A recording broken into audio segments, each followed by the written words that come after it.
वसुदेवसुतं देवं कंसचाणूरमर्दन देवकी परमानन्दं कृष्णं वन्दे जगद्गुरु गुरुर्ब्रह्मा गुरुर्विष्णु गुरुर्देवो महेश्वर गुरु साक्षात् परब्रह्म तस्मै श्री गुरुवे नमः। नारायणं नमस्कृत्यं नरं चैव नरोत्तमं देवीं सरस्वतीं व्यासं ततो जयमुदीरये ततो जयमुदीरये।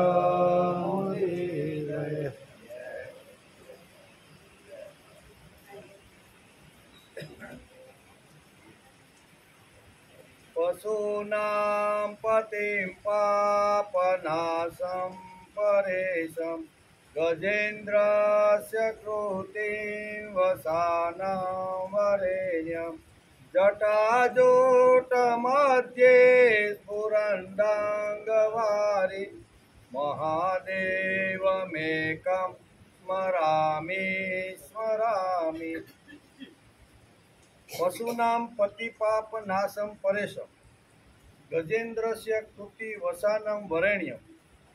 જે સર્વ પ્રાણીઓના સ્વામી પાપનો નાશ કરનાર પરમેશ્વર હાથીના ચર્મને પહેરનાર કેવા છે ભગવાન શિવજી હાથીના ચર્મને પહેરનાર સર્વથી શ્રેષ્ઠ અને જેમના જટાજૂટ મધ્યે સ્ફુરંદાંગ વારી જેના જટામાં ગંગા આવી રીતના વહી રહ્યા છે જેમના જટાઓમાં ગંગાનું પાણી નાચી રહ્યું છે એવા મહાદેવને હું વારંવાર નમસ્કાર કરું તો આ મહાદેવનો નમસ્કાર કરવાનો આદ્ય ગુરુ શંકરાચાર્ય સ્તુતિમાં લીધું કે આવા ભગવાન શિવજી છે શિવજીનો મહિનો હાલે છે એટલે શિવજીને આપણે નમસ્કાર કર્યા।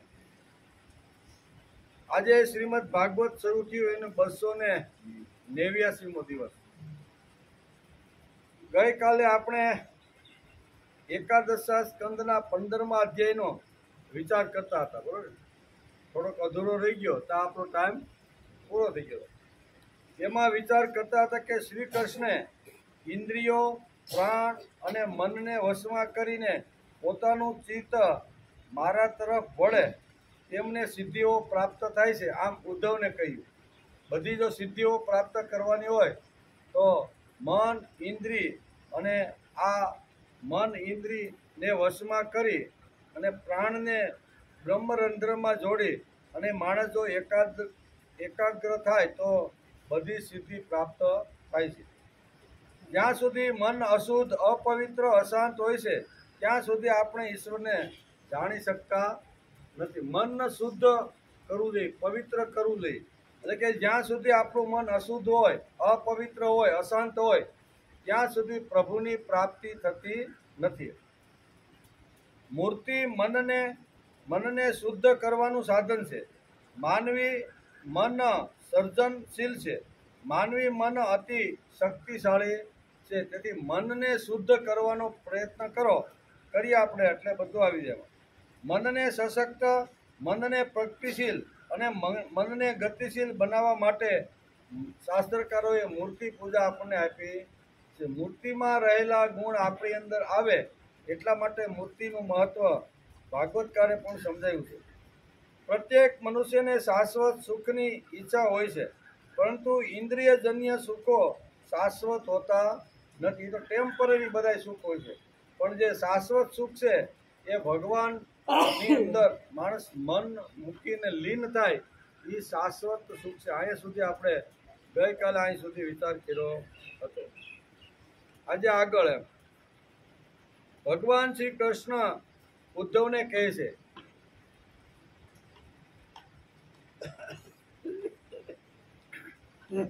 ઉદ્ધવને શું કીધું સિદ્ધયો દષ્ટા સપ્રોક્તા ધારણા યોગ પારગે તાસા મષ્ટોપસ મત્પ્રભાનામ દસેવ ગુણ હેતવ અણિમા મહિમા મૂર્તે લઘિમા પ્રાપ્તિ ઇન્દ્રિયે પ્રાકામ્ય શ્રુતદષ્ટેષુ શક્તિ પ્રેરણામસી સિતે.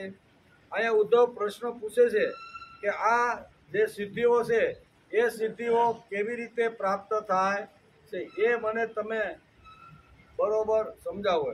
ત્યારે ભગવાન એને જવાબ આપે છે. ભગવાન ઉદ્ધવને કહે છે કે હે ઉદ્ધવ, યોગ એટલે કે યોગ પારંગત પુરુષોએ સિદ્ધિઓ તથા ધારણાઓની સંખ્યા 18 કહી છે. તેમાંની 8 સિદ્ધિઓ તો મુખ્ય રૂપે મારામાં રહે છે તથા બાકીની 10 સત્વગુણના વિકાસથી પણ મળી જાય છે. તેમાં 3 સિદ્ધિઓ તો શરીરની છે, અણિમા, મહિમા અને લઘિમા. તે જોઈએ તે મળી જાય તે ઇન્દ્રિયની એક સિદ્ધિનું નામ છે પ્રાપ્તિ. આ લોક અને પરલોકમાં પદાર્થોને ઈચ્છા અનુસાર અનુભવ કરાવનારી સિદ્ધિ છે તેને પ્રાકામ્ય સિદ્ધિ કહેવામાં આવે છે. અને કાર્યનું ઈચ્છા અનુસાર સંચાલન કરે તેને ઈશિતા સિદ્ધિ કહેવામાં આવે છે. મૂળ 18 સિદ્ધિઓ છે. અહીં ભગવાન ઉદ્ધવને કહે છે કે 18 સિદ્ધિઓમાંથી 8 સિદ્ધિઓ તો મારી પાસે જ રહે છે. બાકીની જે 10 સિદ્ધિઓ છે, જેમ જેમ માણસ સત્વગુણ પ્રાપ્ત કરતો જાય, રજોગુણ અને તમોગુણ ધીમે ધીમે હળવા થતા જાય, બરોબર. અને પછી આ બધી સિદ્ધિઓ, એને જે 10 સિદ્ધિઓ છે ને એ ગુણોથી માણસને મળે છે. એટલે આ ગુણો ધીમે ધીમે માણસના જીવનની અંદર કેળવાય તો આ સિદ્ધિઓ માણસને પ્રાપ્ત થાય. એમાં પહેલી સિદ્ધિનો આપણે વિચાર કરીએ. પહેલી સિદ્ધિ છે અણિમા. એવું અષ્ટ સિદ્ધિ નવ નિધિ કે દાતા. આપણે હનુમાન ચાલીસામાં આપણે ગાઈ છીએ ને કે 8 સિદ્ધિઓ હનુમાનજીએ પ્રાપ્ત કરી હતી. એ કેવી રીતની હતી તો એનો પણ આપણે થોડોક વિચાર કરીએ કે 8 પ્રકારની જે સિદ્ધિઓ છે એ ભગવાન પોતે કહે છે મારી પાસે છે. અને 10 સિદ્ધિઓ માણસ ગુણથી મેળવી શકે છે. એટલે પહેલી સિદ્ધિ છે અણિમા. પંચ મહાભૂતોનું સૂક્ષ્મ રૂપ જેને તન્માત્રા કહે છે. તન્માત્રા એટલે પૃથ્વી, વાયુ, આકાશ, અગ્નિ અને જલ. તે મારું જ શરીર છે. અણિમા આ સંસ્કૃત શબ્દ છે. એ અણિમા જે સિદ્ધિ છે ને એ સિદ્ધિ અહીંયા પંચ મહાભૂત એટલે કે અહીંયા જલ તત્વ છે, પછી અગ્નિ તત્વ છે, વાયુ, પૃથ્વી અને આકાશ. આ જે પંચ મહાભૂતો જે છે એ મારું જ શરીર છે. જે સાધક મારી આ પંચતંત્ર માત્રાઓમાં પોતાના મનની ધારણા કરે છે તેને અણિમા નામની સિદ્ધિ પ્રાપ્ત થઈ જાય છે. સિદ્ધિઓ યાદ રહે તો થોડી ઘણી રાખજો, બરોબર. તો અણિમા સિદ્ધિ કેવી તો કે પૃથ્વી ઉપર પંચ મહાભૂતો છે. એમાં છે પૃથ્વી છે, જલ છે, આકાશ છે, અગ્નિ છે અને આવી રીતના પૃથ્વી તત્વ. આ બધા 5 જે તત્વ છે ને એ તત્વ કે છે એ તત્વો પોતાના મનની ધારણા કરે છે એને અહીંયા અણિમા સિદ્ધિ કહેવામાં આવે છે. બીજી સિદ્ધિ છે મહિમા. આ મહતત્વના રૂપમાં હું જ પ્રકાશિત થઈ રહ્યો છું. જે યોગી પોતાના મનને મારામાં મહતત્વ રૂપ પરમાત્મામાં ધારણ કરી લેશે તેને મહિમા નામની સિદ્ધિ પ્રાપ્ત થઈ જાય છે. બીજી સિદ્ધિનું નામ છે મહિમા. આ મહતત્વના રૂપમાં હું જ પ્રકાશિત થાવ છું. જ્યાં જ્યાં પ્રકાશ જ્યાં દેખાય છે ને એ પ્રકાશ મારો જ પ્રકાશ છે. અગ્નિમાં રહેલું જે તેજ છે એ તેજ મારું છે. પછી અહીં કહે છે આકાશમાં રહેલા 2 જે ગોળાઓ છે, ચંદ્રની શીતળતા એ પણ મારું શીતળ તેજ છે. અને સૂર્યનું જે તેજ છે પ્રકાશિત એ તેજ પણ મારું છે. આવી ધારણા કરી અને પંચમહાભૂતોને આવી રીતનો પંચમહાભૂતોને પોતાના જીવનમાં લાવવાનો પ્રયત્ન કરે. પંચમહાભૂતોના જે કાંઈ ગુણો છે એ પોતાના જીવનમાં લાવવાનો જે પ્રયત્ન કરે એને મહિમા સિદ્ધિ કહેવામાં આવે છે. એટલે પૃથ્વી, આકાશ, વાયુ આની અંદર અલગ અલગ પ્રકારના ગુણો છે. એ આપણે જે વખતે આગળના સ્કંદમાં જોતા હતા, બરોબર ને, કે જે અવધૂતે 24 જે ગુરુ કર્યા એ ગુરુની અંદર પહેલા પંચમહાભૂતોને ગુરુ કર્યા. એણે પૃથ્વીથી એણે શરૂઆત કરી છે. પૃથ્વી છે, અગ્નિ છે, વાયુ છે, આકાશ છે અને જલ તત્વ, આ પંચ મહાભૂતોના એણે ગુણોનું આવી રીતનું કર્યું. તેથી જ એને આટલી મોટી સિદ્ધિ પ્રાપ્ત થઈ ગઈ. આટલા વર્ષોના વર્ષો વયા ગયા છતાં આપણે અવધૂતને યાદ કરીએ છીએ. એનું કારણ શું છે કે આ બધી સિદ્ધિ એણે પ્રાપ્ત કરી લીધી હતી. એટલે ભગવાન પોતે જ અહીંયા યુધિ અહીં કોને કહે છે? ઉદ્ધવને, કે હે ઉદ્ધવ, 8 સિદ્ધિઓ મારી પાસે છે અને 10 સિદ્ધિઓ જે છે ને એ માણસ પ્રયત્ન કરી બુદ્ધિ ચલાવી અને કર્મયોગ કરીને એ 10 સિદ્ધિઓ એ પોતે પ્રાપ્ત કરી શકે છે. તે જ પ્રમાણે જો એક મહાભૂતની તન્માત્રમાં પણ મનની ધારણા કરે તો તેને મહિમા નામની સિદ્ધિ કહેવામાં. કોઈ પણ પંચ મહાભૂત હોય એમાંથી એકાદું તત્વ લ્યો અને એના ગુણો માણસ પોતાના જીવનમાં લાવવાનો પ્રયત્ન કરે. સમજો કે પૃથ્વી માતા છે તો પૃથ્વીના ગુણોને યાદ કરીએ આપણે કે પૃથ્વી માતા કેટલી પ્રેમાળ છે, કેટલી કરુણામય છે, કેટલું એક દાણો નાખી તો હજારો દાણા કરીને આપવા વાળે આ જે પૃથ્વી માતા છે એ પૃથ્વી માતાના અનેક ગુણોમાંથી એકાદો ગુણો લઈ અને માણસ જો ઉપાડવાનો પ્રયત્ન કરે, એને ધારણ કરવાનો જો પ્રયત્ન કરે તો એને મહિમા નામની સિદ્ધિ કહેવામાં આવે છે. ભાગવતમાં તો બધું ઊંડા ઊંડા આ બધું વસ્તુ લખેલી છે. ત્રીજી છે લઘિમા. વાયુ વગેરે 4 ભૂતોની અંદર પરમાણુ રૂપે આકાશ બધી જગ્યાએ વ્યાપી રહ્યું છે. તે જ પ્રમાણે હું ભગવાન સર્વત્ર પરિપૂર્ણ છું.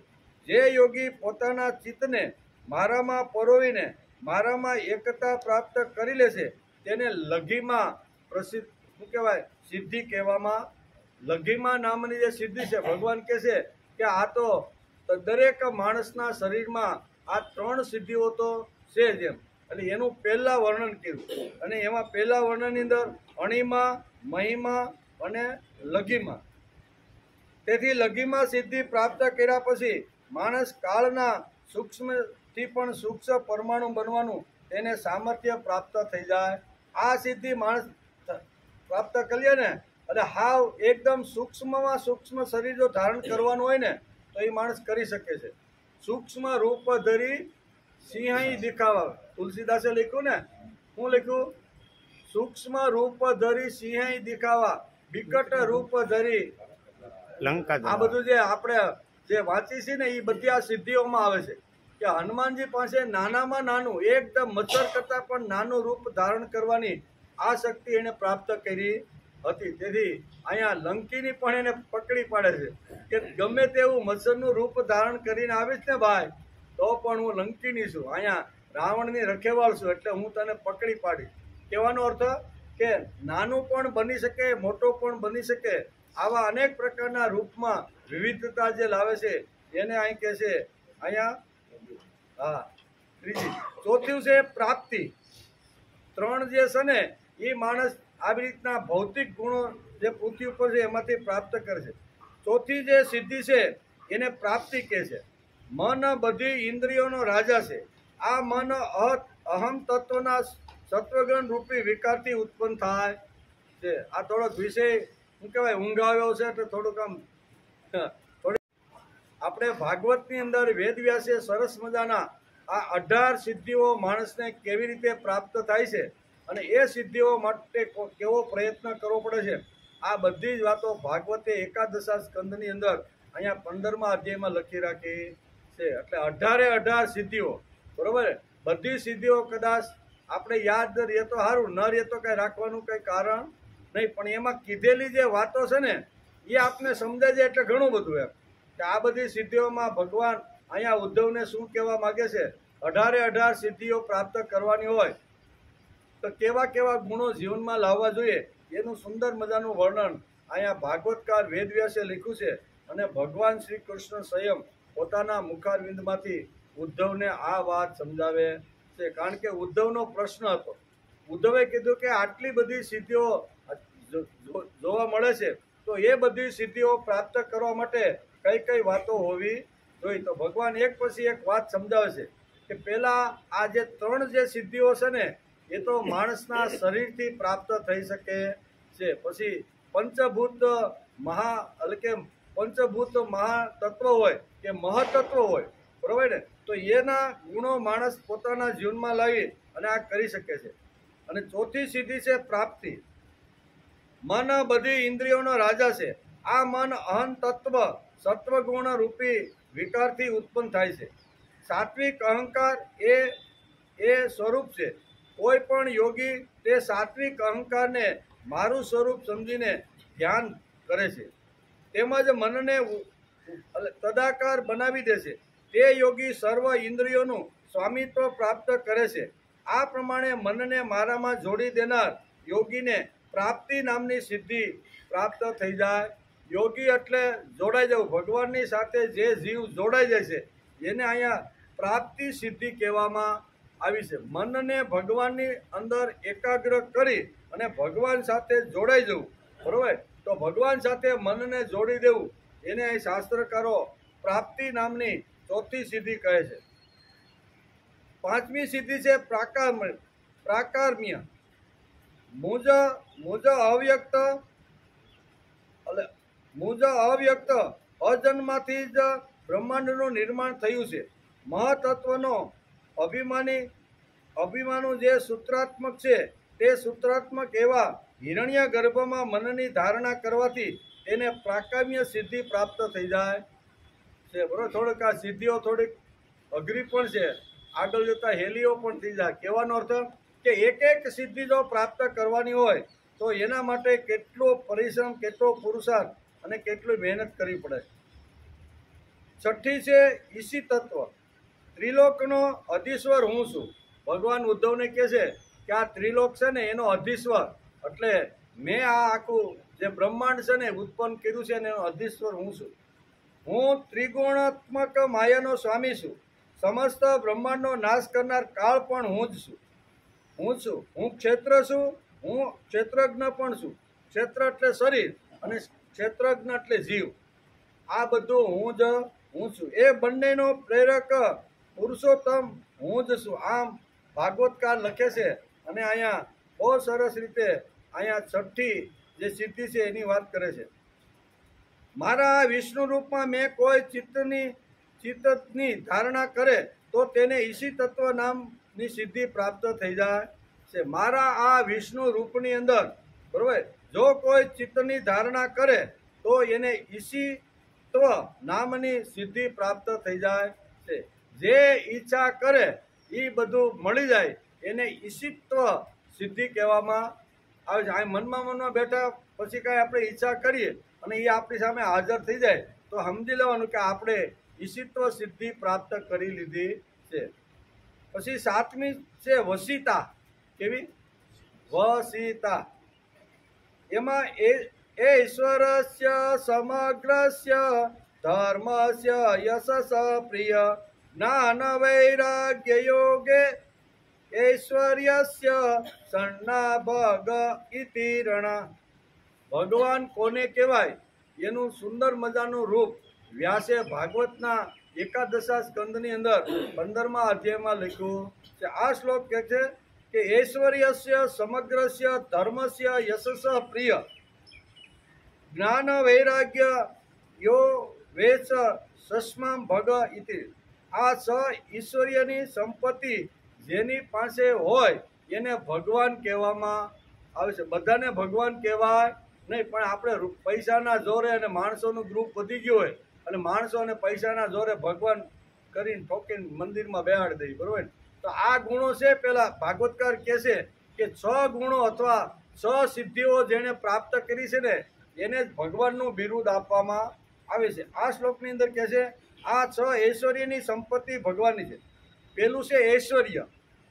જે રૂપનું હું પૂજન કરું છું, જે રૂપને મેં મંદિરમાં બેસાડ્યા છે અને જે રૂપને હું ભગવાન તરીકે માન્ય કર્યા છે એની અંદર પ્રથમ ઐશ્વર્ય છે, બીજી વાત છે ધર્મ છે, ત્રીજું યશ છે, લક્ષ્મી છે, વૈરાગ્ય અને મોક્ષ. આ 6 વાતો જે આપે એને ભગવાન કહેવામાં આવે છે. પોતે જ ખુદ ભગવાન થઈ જાય છે.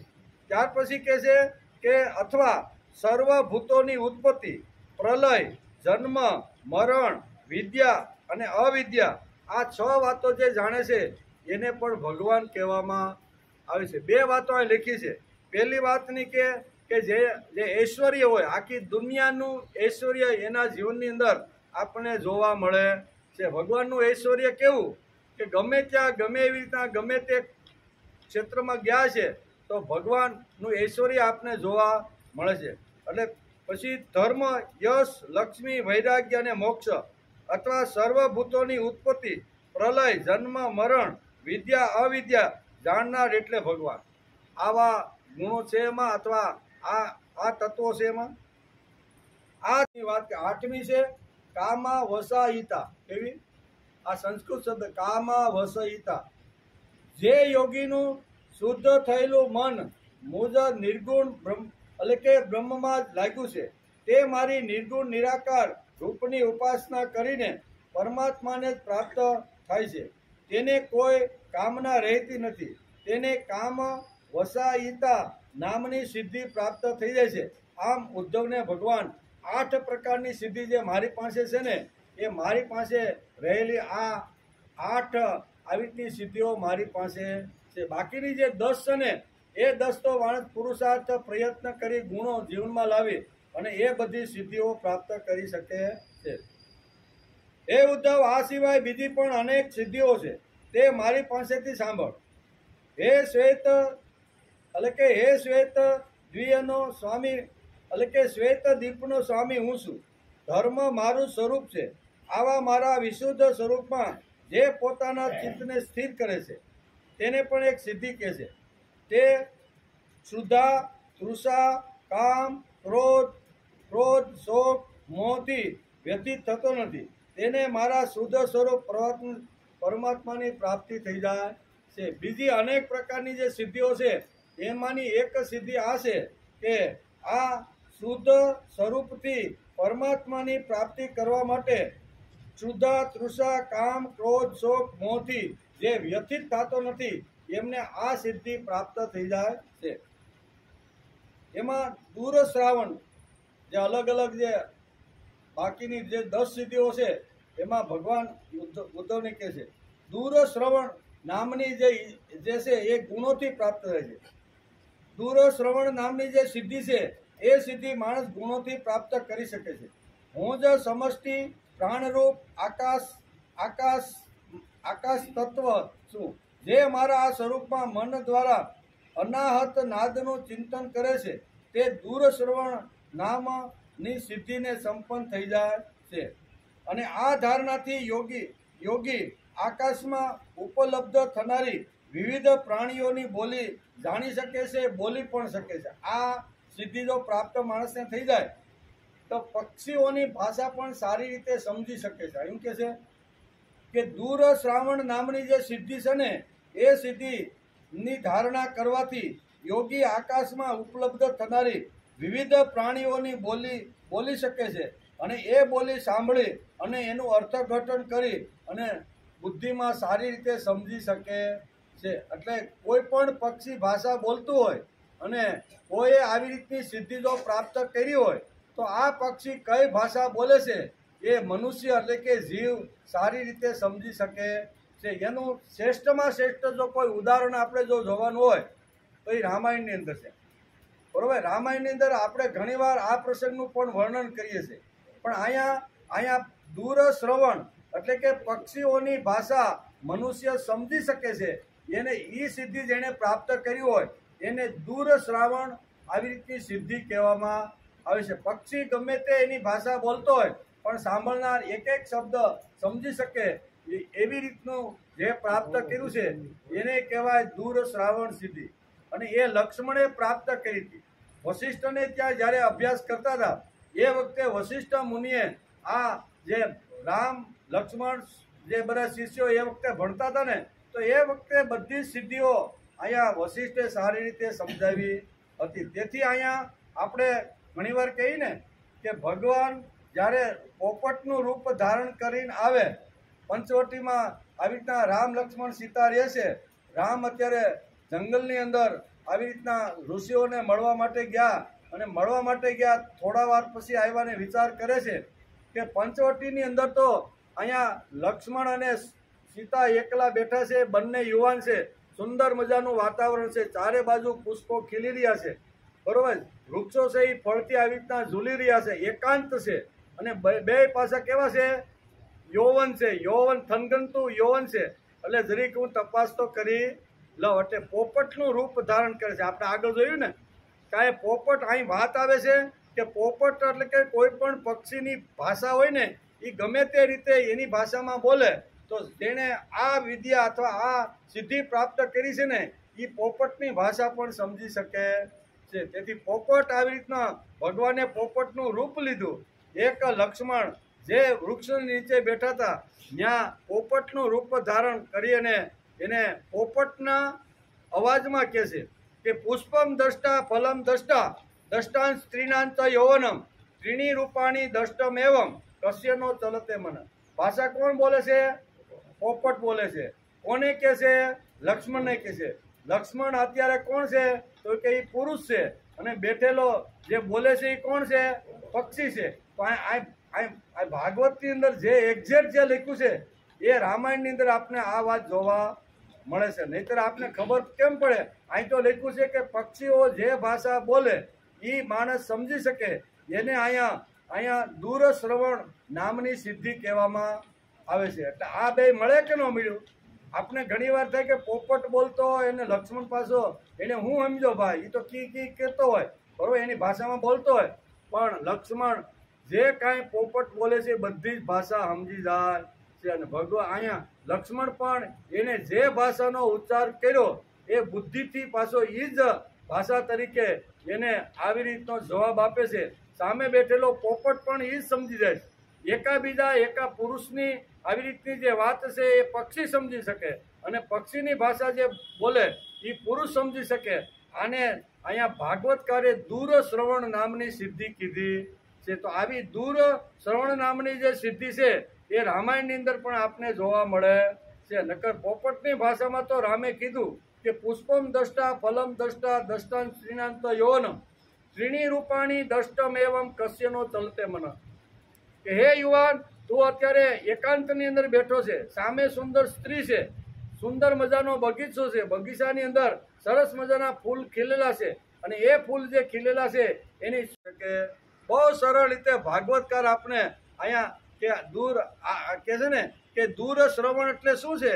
તો કે દૂર શ્રવણ એટલે પક્ષીઓની ભાષા પણ માણસ સમજી શકે આવી સિદ્ધિ માણસે મેળવી છે.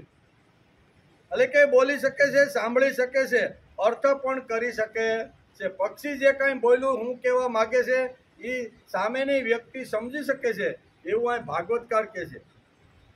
પછી બીજું છે દૂરદર્શન. કેવું?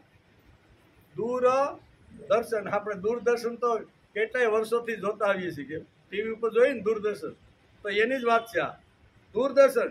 જે યોગી ચક્ષુ નામની ઇન્દ્રિયોને સૂર્યમાં અને સૂર્યને ચક્ષુમાં પરોવીને મારા સ્વરૂપનું ધ્યાન કરે છે તેની દ્રષ્ટિ સૂક્ષ્મ થઈ જાય છે, અને તેને દૂરદર્શન નામની સિદ્ધિ પ્રાપ્ત થાય છે, અને તે સમગ્ર સંસારને જોઈ શકે છે. ગમે તેટલો દૂર બેઠો હોય પણ આ સિદ્ધિ જેણે પ્રાપ્ત કરી લીધી હોય ને, બરોબર ને, તો એ બધું જોઈ શકે છે.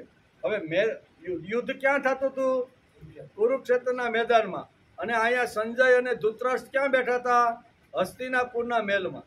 ઘણા કિલોમીટર દૂરના અંતરે જે ઘટનાઓ ઘટતી હતી એ બધી અહીંયા મહેલની અંદર બેઠા બેઠા સંજય અત્યારે જોઈ રહ્યો. તો એનો અર્થ એવો થાય કે સંજયે દૂરદર્શન નામની જે સિદ્ધિ છે એ સિદ્ધિ વેદવ્યાસે એને આપી હશે. વેદવ્યાસે કીધું ને કે ભાઈ તમે આ યુદ્ધ શરૂ થવાનું છે, એટલે ધૃતરાષ્ટ્રને કહે છે કે હું તમને દ્રષ્ટિ આપું જ્યાં સુધી યુદ્ધ પૂરું થાય અને તમારે જોવું તો. એ કે ભાઈ હવે હું જોઈ શકું નહીં, તો આ સંજયને આપ્યા. એટલે સંજયને આવી રીતની દૂરદ્રષ્ટિ મળી ગઈ છે. તેથી યુદ્ધ ઘણા કિલોમીટર ઘણા ગાંવ સુધી થતું હોય પણ મહેલમાં બેઠા બેઠા એનું સુંદર મજાનું અહીંયા ચરિત્ર ચિત્રણ કરી શકે છે. એને દૂરદર્શન નામની સિદ્ધિ કહેવામાં આવે છે. એટલે આ વિજ્ઞાન સાથે શાસ્ત્રને જોડી દીધું, બરોબર ને. એટલે કે કુરુક્ષેત્રના મેદાનની અંદર જે કાંઈ ઘટનાઓ ઘટતી હતી એ હસ્તિનાપુરમાં બેઠા બેઠા સંજય ધૃતરાષ્ટ્રને સમજે આ કઈ દ્રષ્ટિ હતી, કઈ સિદ્ધિ હતી? તો એને દૂરદર્શન સિદ્ધિ કહેવામાં આવે છે. પછી મનોજવમ, જે મન અને શરીરને પ્રાણવાયુ સહિત મારી સાથે જોડી દે છે અને મારી ધારણા કરે છે, તેને મનોજવમ નામની સિદ્ધિ પ્રાપ્ત થઈ જાય છે. આ સિદ્ધિના પ્રભાવથી તે યોગી પણ જ્યાં જવાનો સંકલ્પ કરે છે ત્યાં તેનું શરીર તે જ ક્ષણે પહોંચી જાય છે. કોઈ પણ યોગી હોય અને એણે જે મનોજવમ નામની સિદ્ધિ પ્રાપ્ત કરી હોય અને એને ઈચ્છા થાય કે ઘડીના છઠ્ઠા ભાગમાં મારા શરીર સહિત મારે ત્યાં પહોંચી જવાનું છે, તો એ પહોંચી જાય. પણ આ સિદ્ધિ બધી પ્રાપ્ત કરવી જોઈએ. ભગવાન કે જે 8 પ્રકારની સિદ્ધિ છે ને, એ તો મારી પાસે છે જ, એને મેળવવા માટે પણ પ્રયત્ન કરવો જોઈએ. મેં તો આ બધી સિદ્ધિઓ પ્રાપ્ત કરેલી છે, એમ ઉદ્ધવને કહે છે. અને સુંદર મજાનું દ્રષ્ટાંત પણ આપે છે કે જે વખતે અહીંયા હસ્તિનાપુરના મહેલની અંદર દ્રૌપદીનું વસ્ત્ર હરણ થતું હતું. આપણે બધાને ખબર છે કે દ્રૌપદીનું વસ્ત્ર હરણ થતું હતું અને દ્રૌપદીએ અંત સુધી પોતાનું ચારિત્ર ભ્રષ્ટ ન થાય બરોબર એના માટે જબરજસ્ત પ્રયત્ન કર્યા છે. અને છેલ્લે ભગવાનને પોકારે છે કે ભગવાન, મારા બધા પ્રયત્ન પૂરા થયા છે, મારા શરીરને સંભાળવા માટે મારું ચારિત્ર હનન ન થાય તેના માટે જેટલી મારી પાસે શક્તિ હતી ને એ બધી શક્તિ મેં વાપરી નાખી છે. હવે મને વાસુદેવ નામની શક્તિ જો મળે ને તો જ મારું સિંહ બસે. તેથી 2 હાથ જોડી અને ભગવાન શ્રી કૃષ્ણ વાસુદેવને યાદ કરે છે. હવે હસ્તિનાપુર અને અહીંયા દ્વારકાના કિલોમીટરના અંતર કાઢો આપણે, બરોબર ને, તો કેટલા કિલોમીટર થાય છે? હવે ત્યાંથી કદાચ વાયુ વેગે આવે તો થોડી વાર તો લાગે ને, પણ અહીંયા ભગવાને આ બધી સિદ્ધિ પ્રાપ્ત કરી લીધી હતી. તેથી અહીં કહે છે કે આ સિદ્ધિના પ્રભાવથી તે યોગી પણ જ્યાં જવાની ઈચ્છા કરે, જે સંકલ્પ કરે ત્યાં તેનું શરીર તે જ ક્ષણે પહોંચી જાય. એટલે ભગવાને પોકાર કર્યો. ભગવાન અહીંયા અષ્ટપટરાણીઓ સાથે મોજ મસ્તી કરતા હતા અને અવાજ દ્રૌપદીનો કાન ઉપર આવ્યો અને ઘડીના છઠ્ઠા જ ભાગની અંદર હસ્તિનાપુર પહોંચી ગયા. આ કઈ સિદ્ધિ ભાઈ? તો આ મનોજમ નામની જે સિદ્ધિ છે ને, આ સિદ્ધિ જેણે પ્રાપ્ત કરી હોય ને, એ આ જેવો સંકલ્પ કરે, જેવું મનની અંદર ચિંતન કરે, એ ત્યાં પહોંચી જાય છે. આ બધી સિદ્ધિઓ ભાગવતકારે બહુ સરસ રીતે આપને સમજાવવાનો પ્રયત્ન કર્યો છે. આ સિદ્ધિના પ્રભાવથી તે યોગી પણ જ્યાં જવાનું ઈચ્છા કરે ત્યાં પહોંચી જાય છે. જે સંકલ્પ કરે છે તે સંકલ્પ તેનો પૂર્ણ થાય છે. ત્યાં તેનું શરીર તે ક્ષણે પહોંચી જાય. ભગવાનનું શરીર પહોંચી ગયું કે નહીં? બરાબર, પહોંચી ગયું. મેં સત્વ ગુણનો વધારો કરવાનો, રજ અને તમને ધીમે ધીમે એને નિવૃત્ત કરવાના. આ સત્વ વધે અને રજો અને તમો ગુણ જો નિવૃત્ત થઈ જાય ને તો એને આ સિદ્ધિ પ્રાપ્ત થઈ જાય છે. હવે આમાં ક્યાં અઘરું છે ભાઈ? આ કાંઈ અઘરું નથી. આપણે આ પ્રયત્ન કરવાનો કે આપણી અંદર સાત્વિક વૃત્તિ, સાત્વિક કર્મ, સાત્વિક જીવન આપણું બને અને રજ અને તમ ધીમે ધીમે હળવે હળવે નિવૃત્ત થઈ જાય, વિદાય લઈને, અને પછી જે સત્વગુણ મળે છે અને સત્વગુણની સાધનાથી આ બધી જ પ્રકારની સિદ્ધિઓ મારા પાસેથી મળે છે, એમ ભગવાન અત્યારે કહે છે. તેમાંની 8 સિદ્ધિઓ તો મુખ્યત્વે મારામાં રહે છે તથા બાકીની 10 સત્વગુણના વિકાસથી થાય છે. તેમાં 3 સિદ્ધિઓ તો શરીરની છે, તે આપણે જોઈ. અણીમાં, મહીમાં અને લઘીમાં. આ કોની છે? તો કે માણસના આવી રીતના જે પંચભૂતોથી બનેલું જે શરીર છે, એ શરીરની આ 3 સિદ્ધિઓ છે. 3 સિદ્ધિઓ છે. બાકીની 5 અને વત્તા 10, આમ કરીને ટોટલ 18 સિદ્ધિઓ છે. એનું વર્ણન હું તમને ધીરે ધીરે સમજાવું છું. આ સિવાય પણ અનેક સિદ્ધિઓ છે. શરીરમાં શુદ્ધા, કામ, ક્રોધ આદિ વેગો પર નિયંત્રણ, આ પણ એક સિદ્ધિ છે. આપણા શરીરમાં આ બધી વસ્તુ છે કે નહીં? એની અંદર ઘણી બધી વસ્તુ છે. શુદ્ધા એટલે ભૂખ પણ લાગે, કામ વાસના પણ થાય, ક્રોધ પણ આવે, બરોબર ને? વેગો, અનેક પ્રકારના વેગ આવતા હોય. કરવું નહીં કરવું, જાવ નહીં જાવ, ખાવ નહીં ખાવ, બોલવું નહીં બોલવું, આ અનેક પ્રકારના જે વેગો છે ને, એ વેગો અહીં કહે છે કે આદિ વેગો પર નિયંત્રણ રાખવું, આ પણ એક સિદ્ધિ. આવનાર જે વેગો છે તેના ઉપર નિયંત્રણ રાખવું, આને પણ એક સિદ્ધિ કહેવામાં આવી છે. બધી સરળ અને સીધી ભાષાની અંદર ભાગવતકાર વેદવ્યાસે આ સિદ્ધિઓ સમજાવવાનો પ્રયત્ન કર્યો છે. બહુ દૂરથી વસ્તુને જોઈ લેવી, ખૂબ દૂરની વાત સાંભળવી, મનની સાથે શરીરનું તે સ્થાન પર પહોંચી જવું. કોઈ ભક્ત મનથી જો ચિંતન કરે ને તો ભગવાન, જો આ સિદ્ધિ પ્રાપ્ત કરી હોય ભક્તએ, તો ભગવાન ત્યાં પહોંચી જાય છે. એનું વર્ણન કરે છે. બહુ દૂરથી વસ્તુને જોઈ લેવી. ઘણે બધે દૂર હોય ને પણ એને બધી વસ્તુ દેખાય છે. પછી ખૂબ દૂરની વાત સાંભળી લેવી. ઘણે બધે દૂર હોય તો પણ એને વાત સાંભળી. એ વિજ્ઞાનને જો આની સાથે જોડવાનું હોય તો આજે આપણે અહીંયા બેઠા છીએ સુરતમાં, બરોબર, અને આપણો દીકરો અમેરિકાની અંદર હોય, ત્યાં સ્થાયી થઈ ગયો હોય અને એમ થાય છે કે મારા બાપા સાથે મારે વાત કાંઈક સાંભળવાની, તો સાંભળી શકે કે નહીં? આને પણ એક વૈજ્ઞાનિક સિદ્ધિ કહેવામાં આવે છે કે હજારો કિલોમીટર દૂર બેઠો હોય તો બાપને પણ જોઈ શકે, બાપ સાથે વાતચીત પણ કરી શકે, બાપની સુંદર મજાની જે વાતો છે કાનથી સાંભળી શકે. આ બધું થાય કે નહીં? તો આ બધી જે વિજ્ઞાનની જે સિદ્ધિઓ છે એ જ સિદ્ધિઓ ભાગવતની અંદર હજારો વર્ષ પહેલા આ બધી લખાયેલી. અને ટેલિવિઝનનો અર્થ થાય છે દૂરદ્રષ્ટિ. એટલે આ જે સંશોધન કર્યું ને એ અહીંયા સંજય અને ધૃતરાષ્ટ્રના જે સંવાદો થયા અને કુરુક્ષેત્રમાં જે ઘટનાઓ ઘટી એ હજારો વર્ષ પહેલાની જે ઘટનાઓ ઘટીને એના ઉપરથી વૈજ્ઞાનિકોએ નક્કી કર્યું કે હજારો વર્ષ પહેલા હજારો કિલોમીટર દૂર બેસીને જો માણસ આ બધું જોઈ શકતો હોય તો આપણે ન જોઈ શકીએ. એટલે ધીમે ધીમે બધા ઇન્સ્ટ્રુમેન્ટ સાધનો ભેગા કર્યા, બધા જે કઈ ઉપકરણો હતા એ બધા ભેગા કર્યા, છેડા જોડી દીધા અને આજે સમાજની અંદર થઈ ગયું કે નહીં? ગમે ત્યાં દિલ્હીથી રહેલી જે છે એ એને પ્રાપ્ત થાય છે અને ઘણી એના પુરુષાર્થ અને ગુણો મેળવીને આ બધી સિદ્ધિ પ્રાપ્ત કરે છે.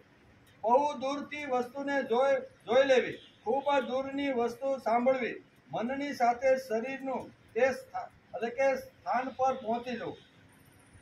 દ્રૌપદીનું વસ્ત્રહરણ સમયે દ્રૌપદીએ પોતાનું ચારિત્ર સંભાળવા છેલ્લે સુધી પ્રયત્ન કર્યા.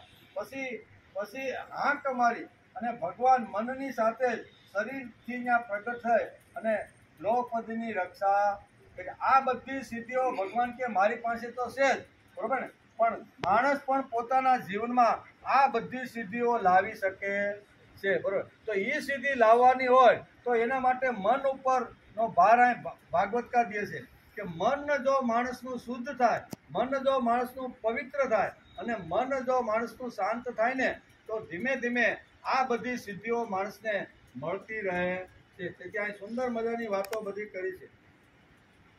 જે ઈચ્છા થાય તે રૂપ ધરવું, બીજા શરીરમાં પ્રવેશ કરવો, આ પણ સિદ્ધિ છે. બીજાના શરીરમાં પ્રવેશ કરવો આ પણ એક સિદ્ધિ છે.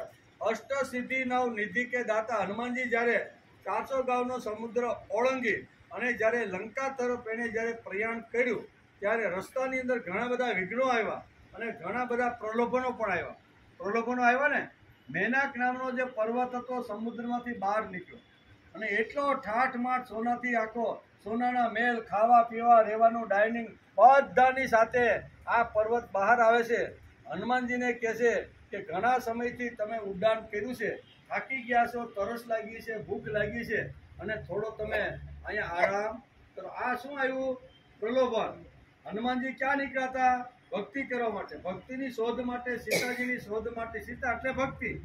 ભક્તિ જો પ્રાપ્ત કરવાની હોય તો રસ્તાની અંદર ઘણા બધા પ્રલોભનો આવે. એ પ્રલોભનોને લાત મારીને માણસે આગળ જતા શીખવું જોઈએ. આ રામાયણ આપને શીખવાડે છે, હનુમાનજીનું ચરિત્ર આપને આ શીખવાડે છે કે કેવડો મોટો પ્રલોભન. વિચાર તો કરો કે સોનાના મહેલમાં રહેવાનું, એક રાત્રિનું પ્રલોભન.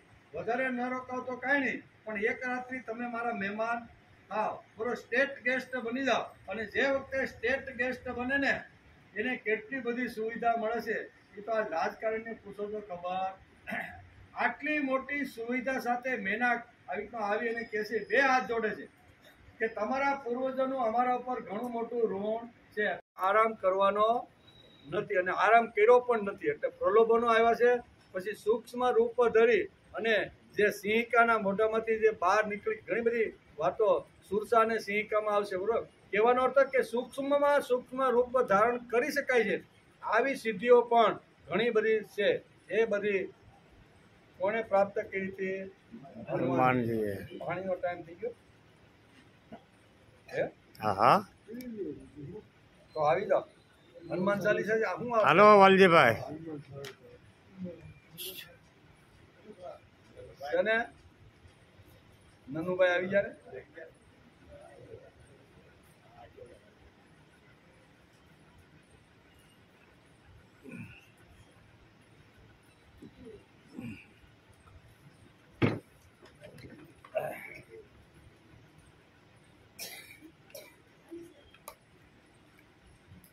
હનુમાન ચાલીસા.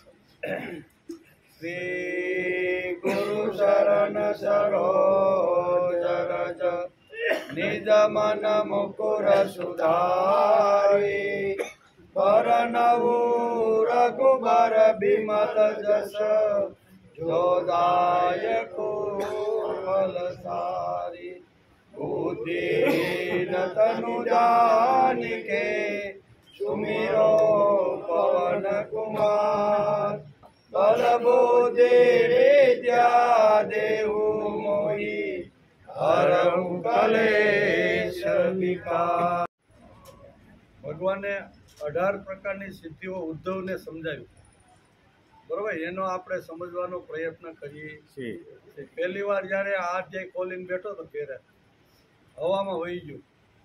અડધી પોણી કલાક વાંચ્યું, મગજમાં કાંઈ લાગ્યું, મગજ થાકી ગયું. કીધું આ બધું અઘરું ક્યાં કેવું, એટલે મૂકી દીધું પહેલા દિવસે. બીજે દિવસે ગઈકાલે એટલે આપણે હતા એ પછી મન ઉપર વયા ગયા, એટલે આ વિષય રહી ગયો હતો. એટલે પાછું કાલ જઈને પાછું મેં કીધું આ સમજવું તો છે જ આપણે બધું, પણ આ મગજમાં બેસે એવું હતું નહીં એવું એમ. પણ ધીમે ધીમે ધીમે 2 વાર 3 વાર વાંચ્યું ત્યારે થોડુંક બેઠું, અને એ બેઠું એટલે થોડોક આપણે કહેવાનો પ્રયત્ન કર્યો કે ભાઈ આ સિદ્ધિઓ આવી આવી રીતની હોય છે, ને આ કરવાથી આ સિદ્ધિ પ્રાપ્ત થાય છે. એમાં હનુમાનજીનું ચરિત્ર યાદ આવ્યું કે હનુમાનજીએ આ બધી સિદ્ધિઓ પ્રાપ્ત કરી હતી અને કેવી રીતે એ સફળ થયા, તો એ થોડુંક મનની અંદર આવ્યું. એટલે હકીકતે આ બધી જે સિદ્ધિઓ હોય છે એ સિદ્ધિ દ્વારા માણસ સફળ કેવી રીતનો થાય છે એ હનુમાનના ચરિત્ર દ્વારા આપણે સમજીએ છીએ.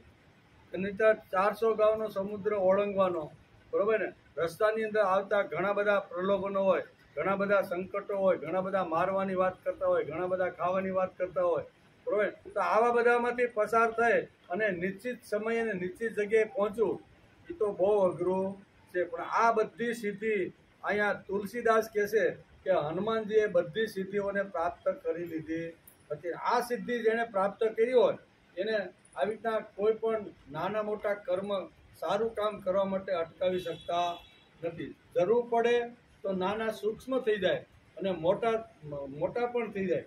એટલે સિંહિકા જ્યારે આવી રીતે ખાવા માટે આવી ત્યારે 2 હરીફાઈ કરી. સિંહિકાએ પોતાનું સ્વરૂપ એકદમ મોટું કર્યું અને નાના એવા હનુમાનને ખાવાનો પ્રયત્ન કર્યો.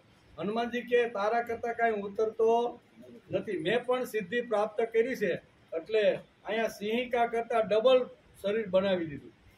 પછી સિંહિકાએ એના કરતાં 4 ગણું. આમ બેની હરીફાઈ થોડોક સમય હાલી. હનુમાનજી વિચાર કરે છે, બરોબર ને, કે આ હરીફાઈ કરતા રહેવું ને તો ભક્તિ થાય નહીં ભાઈ.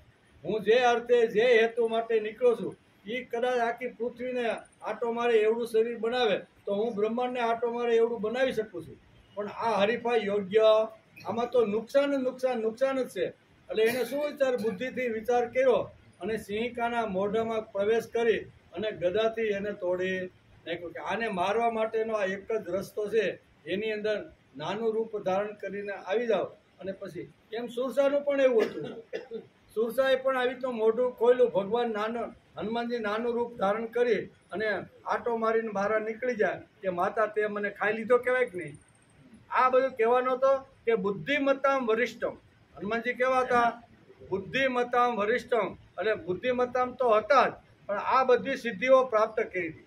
એટલે કે નાનું બનવું, સૂક્ષ્મ બનવું, મોટું બનવું, બરોબર ને, એ ગમે તેવું કોઈ બની શકતું નથી. એ કાળનો કોળિયો બની જાય છે. પણ હનુમાનજી કાળનો કોળિયો બન્યાની એનું કારણ શું છે કે અષ્ટ સિદ્ધિ નવ નિધિ કે દાતા, બરોબર ને, કે આ બધી સિદ્ધિઓ એને પ્રાપ્ત કરી હતી. તેનું પણ વર્ણન ભાગવતકારે કર્યું છે.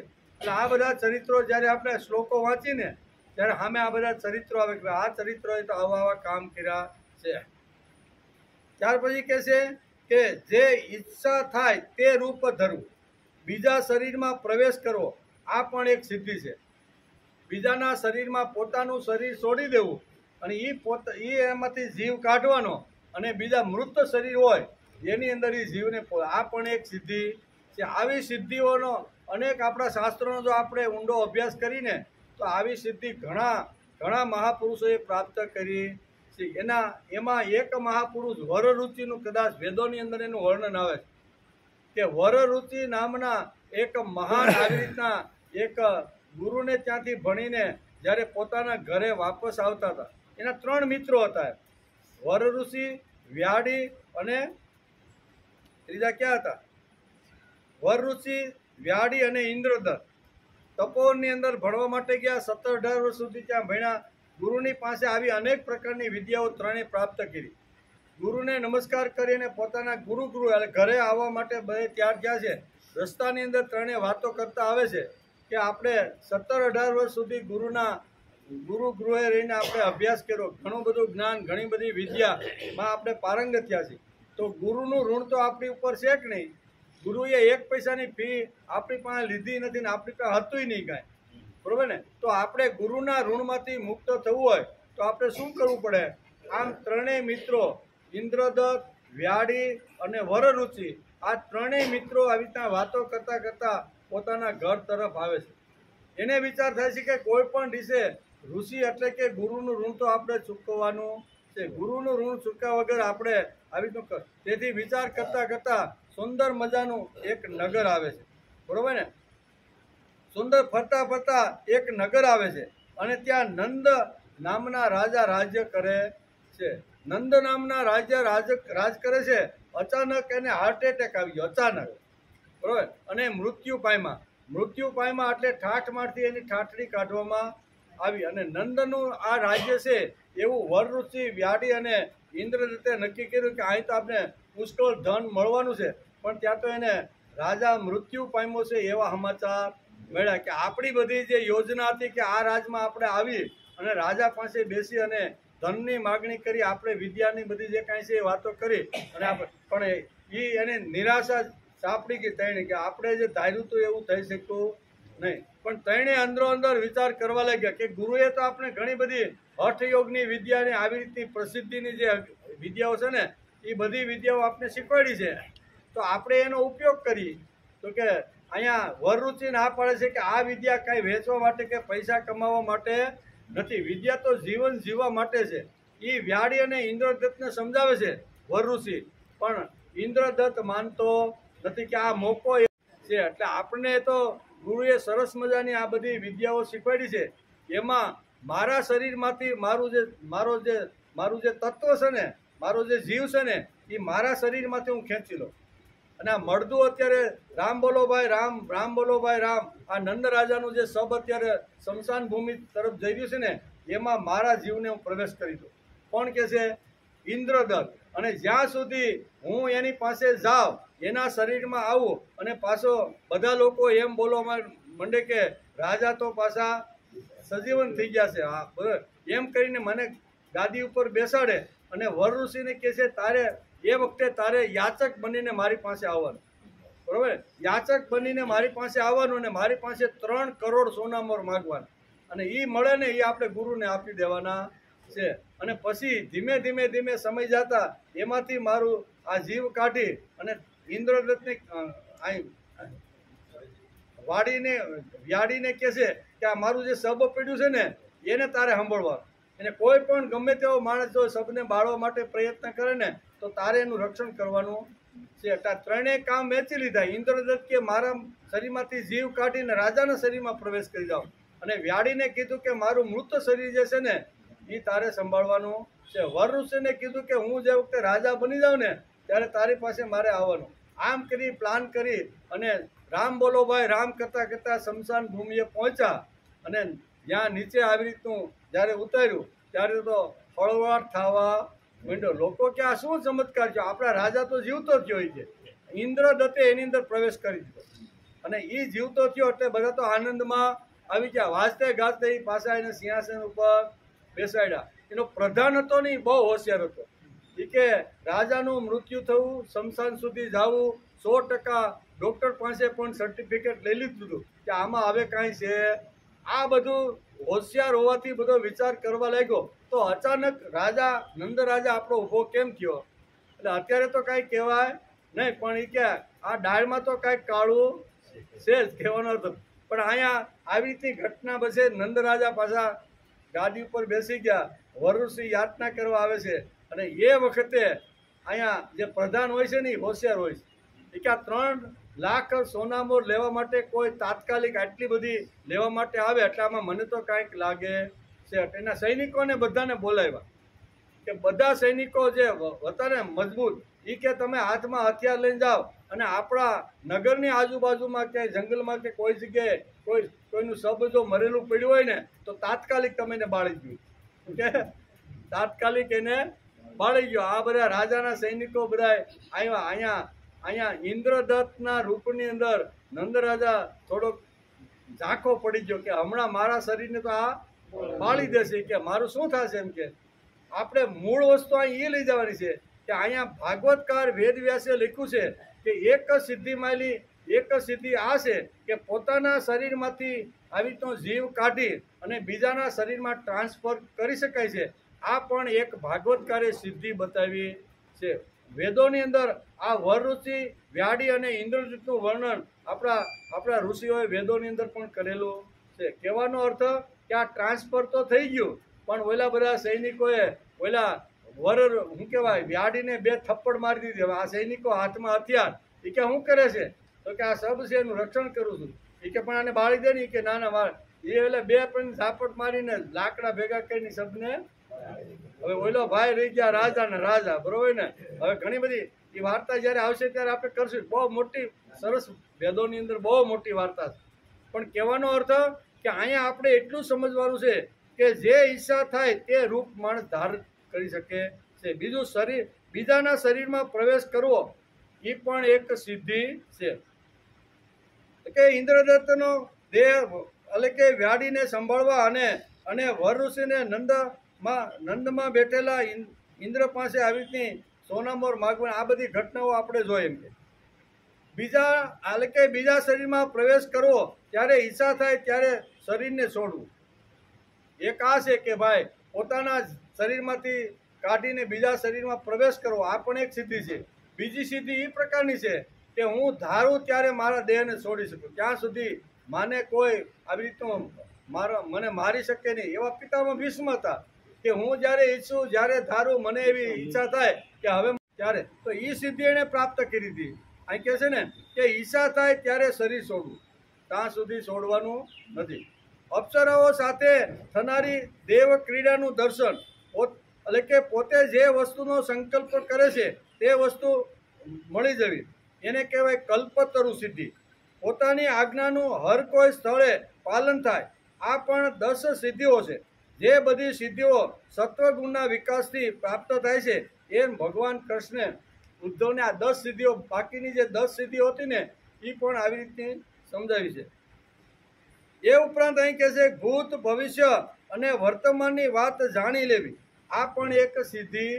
ભૂતકાળ હોય, ભવિષ્યકાળ હોય કે કોઈ પણ કાળ હોય, એ વાતની જાણ જેને થઈ જાય છે અથવા જાણી લે છે એને પણ એક પ્રકારની સિદ્ધિ કહેવામાં આવે છે. ઘણા બધા નથી કે પોતાના વાતાવરણને બધું આખું પ્રકૃતિ જોઈને આખું નક્કી કરી નાખે. આપણે પણ ઘણીવાર આકાશ જોઈને કહીને કે ભાઈ વરસાદ આવવાનો છે, નથી આવવાનો, ઘણીવાર આપણે પણ આવી રીતનું અનુમાન કરતા હોઈએ. આ પણ એક પ્રકારની સિદ્ધિ છે. પછી બીજી ઠંડી, ગરમી, સુખ, દુઃખ અને રાગ, દ્વેષ વગેરે દ્વંદ્વના વશમાં ન થવું. ગમે તેવી ઠંડી હોય, ગમે તેવો રાગ, દ્વેષ, ઉષ્ણ, તીક્ષ્ણ હોય, પણ એના વશમાં ન થવું, આ પણ એક સિદ્ધિ છે. બીજાના મનની વાત જાણી લેવી, આ પણ એક સિદ્ધિ. એના મનમાં હું હાલે છે ને એ ભગવાન કૃષ્ણની અંદર આ બધી સિદ્ધિઓ હતી, એમ બરાબર. એ સામેની વ્યક્તિ શા માટે આવે છે, શું કરવા માટે આવે છે, એનું પ્લાન એ અગાઉથી કરી દેતા હતા, બરાબર. જ્યારે અહીંયા જરાસંઘ જેવાના સંહાર કરવાનો હતો ત્યારે એના મનમાં કઈ વાત હતી, કેવી રીતની હતી, બધું જાણી લેતા હતા. કાળ યવનને મારે કેવી રીતનો ક્યાં લઈ જવાનો ને, અને એ મનથી બધું જાણે. અને ભગવાનની અંદર ભગવાન પોતે જ કહે છે કે 8 પ્રકારની જે સિદ્ધિ છે ને એ મારી પાસે છે. એટલે આ બધી સિદ્ધિઓ ભગવાન પાસે છે. અને બાકીની જે 10 સિદ્ધિઓ છે એ માણસ પોતે પ્રયત્ન કરે, પુરુષાર્થ કરે, ગુણ લાવી અને પોતાના જીવનમાં લાવી શકે છે. બીજી વાત છે અગ્નિ, સૂર્ય, જળ, વિષ વગેરેની શક્તિને રોકી રાખવી.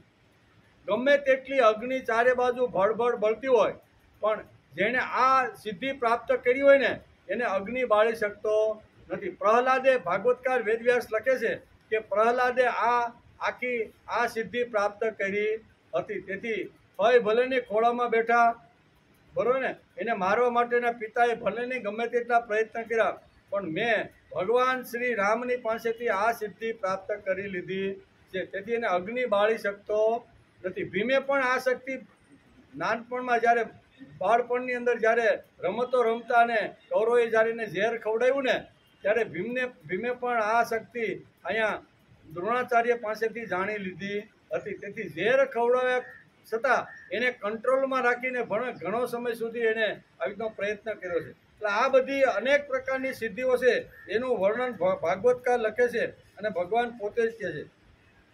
પછી કોઈનાથી પરાજિત ન થવું, આ 5 સિદ્ધિઓ પણ યોગીઓને પ્રાપ્ત થઈ જાય. એ સિવાયની આજે 8 + 10 + 5 સિદ્ધિઓ બીજા પ્રકારની છે એ પણ આ ભગવાને સુંદર રીતે વર્ણન કર્યું છે. 8 ભગવાનની પાસે 10 ગુણોથી અને એ સિવાય 5 બીજી સિદ્ધિઓ છે. આમ કરીને 23 સિદ્ધિનો જે સંગ્રહ કર્યો હતો એ ભાગવતની અંદર અહીંયા ઉદ્ધવને ભગવાને સમજાવવાનો પ્રયત્ન કરી દીધો. પ્રશ્ન હતો કે આ સિદ્ધિઓ કઈ છે, કઈ સિદ્ધિઓ મેળવી તો કયો પુરુષાર્થ, આ બધી વાતો એને કીધી. ત્યાર પછી ભગવાન કહે છે યદા મન ઉપાદાય યદ્યદ્રૂપ બુભૂષિતિ તત્તત ભવેત રૂપ મધ્યોગ બલમાશ્રય. જે સમયે યોગી મનને ઉપાદાન કારણ બનાવીને કોઈનું પણ રૂપ ધારણ કરવા ચાહે તો તે સમયે પોતાના મનને અનુરૂપ તેવું રૂપ ધારણ કરી શકે છે. તેનું કારણ એ છે કે તેણે પોતાના ચિત્તને મારી સાથે જોડી દીધું છે. ભગવાન ઉદ્ધવને કહે છે કે જેણે ચિત્ત મારી સાથે જોડી દીધું છે ને એ ગમે તેવા નવા રૂપ પણ ધારણ કરી શકે છે. હનુમાનજી જ્યારે અહીંયા ઋષ્ય પર્વતની તળેટીમાં નીચે આવે છે ત્યારે એણે બ્રાહ્મણનું રૂપ ધારણ કર્યું કે નહીં? રામ અને લક્ષ્મણ ઓળખી ન શકે એટલા માટે એને વેશ પરિવર્તન કરી અને બ્રાહ્મણનું રૂપ ધારણ કરી દે છે. આ જે રૂપ પરિવર્તન છે ને એ કહે છે કે મારી અંદર જેણે ચિત્ત પોરવીને જેણે ભક્તિ કરી છે એ ભક્તિ કરનાર યોગીને હું આ સિદ્ધિ આપું છું.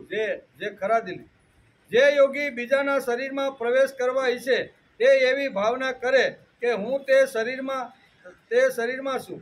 આવું કરવાથી તેનો પ્રાણ વાયુનું રૂપ ધારણ કરીને એક ફૂલમાંથી બીજા ફૂલ ઉપર જનાર ભ્રમણની જેમ પોતાનું શરીર છોડીને બીજાના શરીરમાં પ્રવેશ કરી જાય છે. એમ આપણે ઇન્દ્રદત્ત, વ્યાડી અને વરુચિની જે વાત કરીને એ જ વાત ભાગવતકાર અહીંયા સમજાવે છે. યોગીએ એ શરીરનો પરિત્યાગ કરવો હોય તો એડીથી ગુદાદ્વારને દબાવીને પ્રાણવાયુને ક્રમશઃ હૃદય, વક્ષસ્થળ, કંઠ અને મસ્તકમાં લઈ જાય છે. પછી બ્રહ્મરંધ્રમાં ભેજીને સુષુમ્ના નાડી દ્વારા બ્રહ્મમાં લીન કરીને શરીરનો ત્યાગ કરી દે છે. ઘણા મહાપુરુષો આ જગતની અંદર એવી રીતના આવ્યા છે એ ધારે ત્યારે પોતાનું શરીર આવી રીતનો ત્યાગ કરી દે છે. બરોબર ને? ત્યાગ કરી દે છે. જો તેને દેવતાઓના વિહાર સ્થળમાં ક્રીડા કરવાની ઈચ્છા હોય તો મારા શુદ્ધ સત્વગુણની અંશ સ્વરૂપ સુર સુંદરીઓ વિમાનો લઈને એવા સેવા માટે તેની પાસે પહોંચી જાય છે. હે ઉદ્ધવ, મારા પરાયણ થયેલો યોગી જેણે સત્ય સંકલ્પ રૂપ મારામાં પોતાનું ચિત્ત સ્થિર કરી દીધું છે તેને સંકલ્પ સિદ્ધિ પ્રાપ્ત થાય છે. તે મનથી જેવો સંકલ્પ કરે છે તે સમયે તેનો સંકલ્પ સિદ્ધ થઈ જાય છે. આ અનેક પ્રકારની વિધિનું વર્ણન કરતા ભાગવતકાર વેદવ્યાસ લખે છે અને ભગવાન પોતે આ ઉદ્ધવને સમજાવે છે.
સમજાવતા કહે છે કે હે ઉદ્ધવ, યથા સંકલ્પયે કૃત્યા યદા વા મત્પર પુમાન મહી સત્યે મનોયુજત તથા સત્સમુસાચ્યતે યો વે મદભાવમાં પત્ર ઈશિતુ વસિતુ પુમાન ઉત ક્ષીણ વિહન્યેતે તસ્ય યાજ્ઞાયતા મમ. જે યોગીનું ચિત્ત મારી ધારણા કરતા મારી ભક્તિના પ્રભાવથી શુદ્ધ થઈ ગયું છે, તેની બુદ્ધિ જન્મ મૃત્યુ વગેરે અદષ્ટ વિષયોને પણ જાણી લે છે. આ ઉપરાંત ભૂત ભવિષ્ય અને વર્તમાનની સઘળી વાતો તે જાણી લે છે. જેમાં જળમાં રહેનારા પ્રાણીઓને જળ દ્વારા નાશ થતો નથી, તે જ રીતે તે યોગીનું ચિત્ત એક ભાવથી મારામાં સ્થિર થઈ ગયું છે. તેના યોગમય શરીરને અગ્નિ, જળ વગેરે કોઈ પણ પદાર્થો નષ્ટ કરી શકતા નથી. આપણે આગળ જોતા હતા કે ભાઈને કરી શકે. જે પુરુષ શ્રી વત્સ આદિ ચિહ્ન અને શંખ, ચક્ર, ગદા, પદ્મ આદિ આયુધથી વિભૂષિત તથા ધજા, સત્ર, ચામર આદિથી સંપન્ન મારા વિવિધ અવતારોનું ધ્યાન કરે છે, તે અજય બની જાય છે. અહીંયા ભગવાન કહે છે કે મેં જે પૃથ્વી ઉપર અવતારો લીધા, મત્સ્ય અવતારથી શરૂઆત કરી અને બુદ્ધ અવતાર સુધીના જે કાંઈ 9 અવતારો છે, જેનું માણસ સ્મરણ કરે, એ અવતારોનું માણસ ધ્યાન કરે અને વિવિધ પ્રકારના અવતારોમાં જે કાંઈ મેં કર્મયોગ કર્યો છે એ પ્રમાણે કર્મ કરવાનો પ્રયત્ન કરે તો તે માણસ અજય બની જાય. અજય બનવાનું હોય તો મત્સ્ય અવતારથી શરૂઆત કરી માણસે વિચાર કરવો જોઈએ કે ભગવાન જે અવતારમાં જે કાળમાં જે સમયે આવ્યા, એ કાળમાં એ અવતારે કયા કયા કામો કર્યા, એ માણસે વિચાર કરી લેવું જોઈએ. અને એ વિચાર કરે અને એ પ્રમાણે જો વર્તન કરવા લાગે તો એ અજય બની જાય છે. હે ઉદ્ધવ, આ પ્રમાણે જે વિચારશીલ પુરુષ મારી ઉપાસના કરે છે અને યોગ ધારણા દ્વારા મારું ચિંતન કરે છે, તેની સામે આ બધી સિદ્ધિઓ ઉપસ્થિત થઈ જાય છે. કારણ કે આ ઉદ્ધવનો પ્રશ્ન હતો કે હે ભગવાન, તમે જે આ 18 પ્રકારની સિદ્ધિઓ જે મને સમજાવી, એ 18 પ્રકારની સિદ્ધિઓ તમારી સામે ક્યારે ઉપસ્થિત થાય? ત્યારે ભગવાન એને આ જવાબ આપે છે કે આ બધો એટલે કે ઉપાસના કરે છે અને યોગ ધારણા દ્વારા મારું ચિંતન કરે છે, તેની સામે આ બધી સિદ્ધિઓ ઉપસ્થિત થઈ જાય છે, જેનું વર્ણન મેં કર્યું. હે પ્રિય ઉદ્ધવ, જેણે પોતાના પ્રાણ, પોતાનું મન અને પોતાની ઇન્દ્રિયો ઉપર વિજય પ્રાપ્ત કરી લીધો છે, જે સંયમી છે અને મારા સ્વરૂપની ધારણા કરી રહ્યો છે, તેના માટે આમાંની કોઈ પણ સિદ્ધિ બાકી રહેતી નથી. મને જેણે મન અર્પણ કરી દીધું છે, મારી અંદર જ જે સતત ચિંતન કરીને મારું સ્મરણ જે કરતો રહેલો છે, એ મેં તને જે સિદ્ધિઓ સમજાવી, એમાં સિદ્ધિઓ એની પાસે કોઈ સિદ્ધિ બાકી રહેતી નથી. અર્થાત તેને બધી સિદ્ધિઓ પ્રાપ્ત થઈ જાય છે. પરંતુ શ્રેષ્ઠ પુરુષો કહે છે કે જે લોકો ભક્તિ યોગ અને જ્ઞાન યોગાદિ ઉત્તમ યોગનો અભ્યાસ કરી રહ્યા છે, જે મારાથી અભિન્ન થઈ રહ્યા છે, તેમના માટે આ સિદ્ધિનું પ્રાપ્ત થવું એક વિઘ્ન છે. એને કોઈ દિવસ થતી નથી, પણ અભ્યાસ કરે છે. ભક્તિ યોગ અને જ્ઞાન યોગનો જે અભ્યાસ કરી અને આ સિદ્ધિઓ પ્રાપ્ત કરવા માટે જે પ્રયત્ન કરે છે, એ જીવ દુર્લભ છે. પણ આ સિદ્ધિઓ માટે જે બિલકુલ પ્રયત્ન કરતો જ નથી, બરોબર, એ સિદ્ધિ પ્રાપ્ત કરવામાં એ વિઘ્નરૂપ છે. કારણ કે આ બધું ભગવાન સુધી પહોંચવામાં વિલંબ કરનારું છે. ઔષધિ, તપસ્યા અને મંત્રાદિ દ્વારા જેટલી સિદ્ધિઓ પ્રાપ્ત થાય છે, તે બધી યોગ દ્વારા સુલભ છે. પરંતુ તે યોગ દ્વારા મારી પ્રાપ્તિ થતી નથી. બ્રહ્મવાદીઓએ ઘણા સાધન બતાવ્યા છે, યોગ, સાંખ્ય અને ધર્મ વગેરે. તેમનો અને સમસ્ત સિદ્ધિઓનો એકમાત્ર હું જ આશ્રય છું, હું જ એનો સ્વામી છું અને હું જ એનો પ્રભુ છું. તેથી સતત મારી અંદર ચિત્ત લગાવી અને જે સાધક સાધના કરે છે, તેને આ બધી સિદ્ધિઓ પ્રાપ્ત થઈ જાય એમ ભગવાન ઉદ્ધવને કહે છે કે હે ઉદ્ધવ, જેમાં બધા પ્રાણીઓમાં અંદર બહાર સર્વત્ર સૂક્ષ્મ પંચમહાભૂત છે, તે જ રીતે હું સમસ્ત પ્રાણીઓની અંદર દ્રષ્ટા રૂપે અને બહાર દ્રશ્ય રૂપે સ્થિત છું. મારામાં અંદર બહારનો ભેદ નથી, કારણ કે હું નિરાવરણ એક અદ્વિતીય આત્મા સર્વ વ્યાપક બનેલો વિભુ છું. હું ક્યાં નથી એવી એક જગ્યા પણ નથી કે જ્યાં હું ન હોય. સર્વ વ્યાપક છું, તેથી એટલે કે સર્વ વ્યાપક છું. ઇતિ શ્રીમદ ભાગવતે મહાપુરાણે પારમહંસ્યા સંહિતાયા એકાદશ સ્કંદે પંચાદશકોધ્યાય 11મા સ્કંદ અંતર્ગત 15મો અધ્યાય સમાપ્ત. 15મા અધ્યાયની અંદર આવી રીતના 36 શ્લોક હતા. એમાં શું કહેવાય, ઉદ્ધવનો મુખ્ય પ્રશ્ન હતો અને એ પ્રશ્નને આપણે સમજવાનો પ્રયત્ન કર્યો. એ આ 37 શ્લોકની અંદર કીધે ઉદ્ધવનો પ્રશ્ન શું હતો કે હે અચ્યુત, કઈ ધારણાથી કયા પ્રકારની સિદ્ધિ પ્રાપ્ત થાય, કઈ ધારણા માણસ કરે તો કઈ પ્રકારની સિદ્ધિ પ્રાપ્ત થાય છે અને તે સિદ્ધિઓ કેટલી છે. આપ જ તે યોગીઓને સિદ્ધિઓ આપનારા છો, તેથી કૃપા કરીને આ બધું તમે મને સમજાવો. કયા યોગીને કેવી રીતે સાધના કરવાથી કઈ સિદ્ધિ પ્રાપ્ત કરે છે તે મને તમે સમજાવો. બરોબર. ભગવાન કહે છે કે મારું ધ્યાન કરવા લાગે છે અને મારી અંદર ચિત્ત અને મન પોરવી અને મારા જ માટે જીવન જીવવાનો જેણે સંકલ્પ કર્યો છે એના માટે આ બધી સિદ્ધિઓ દુર્લભ